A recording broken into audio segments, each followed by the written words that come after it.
आज आपण माहिती घेऊयात एक्सटर्नल काउंटर पल्सेटर म्हणजे ECP ट्रीटमेंटचे फायदे कोणकोणत्या रुग्णांना होतात.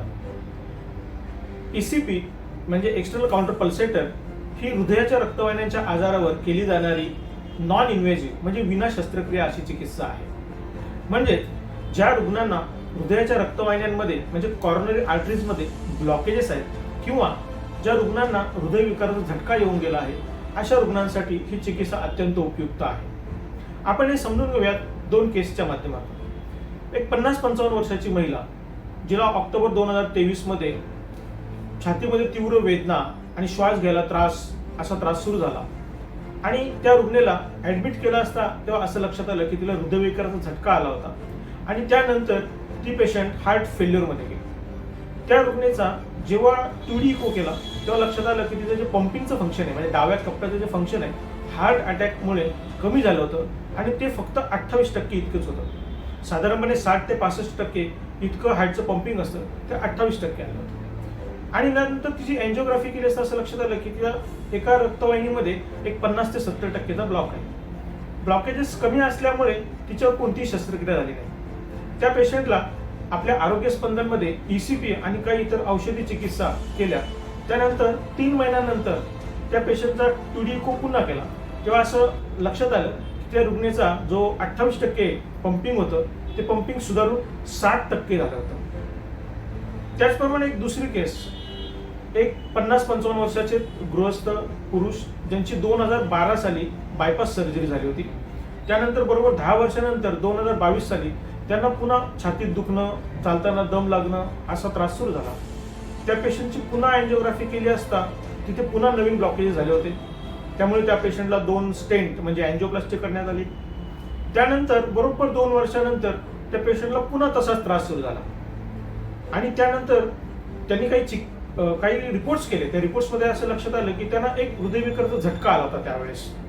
त्यामुळे त्यांनी त्यांची 2D इको तपासणी केली. 2D इको तपासणीमध्ये त्या पेशंटचं पंपिंगचं जे फंक्शन आहे हार्टचं अटॅक आल्यामुळे कमी झालं होतं आणि ते फक्त 25% उरलं होतं.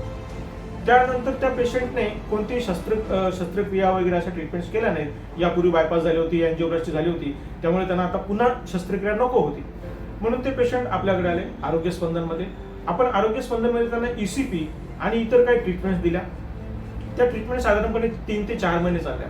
त्यानंतर त्यांची आपण पुन्हा 2D इको ही ट्रीटमेंट टेस्ट केली.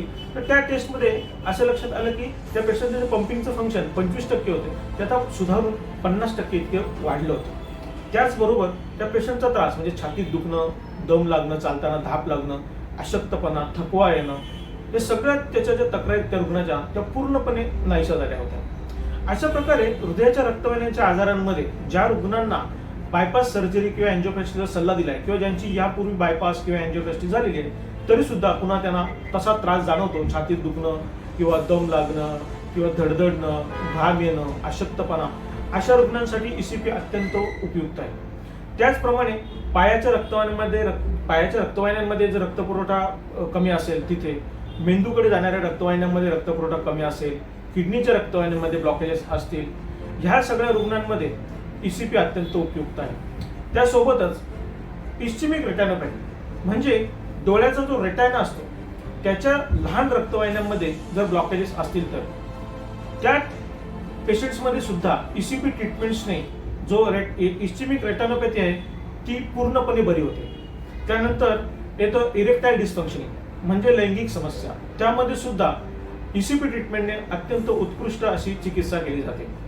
अशा प्रकारे ECP रक्तवाहिन्यांचे जे सर्व आजार आहेत, शरीरातील ज्या ज्या ठिकाणी रक्तपुरवठा कमी जात आहे, रक्तपुरवठा कमी होतोय किंवा त्या ठिकाणी इस्चिमिया डेव्हलप झालेला आहे म्हणजे ऑक्सिजन पोहोचत नाही, अशा सगळ्या आजारांमध्ये ECP अत्यंत उत्कृष्ट आणि अत्यंत सुरक्षित अशी ट्रीटमेंट आहे.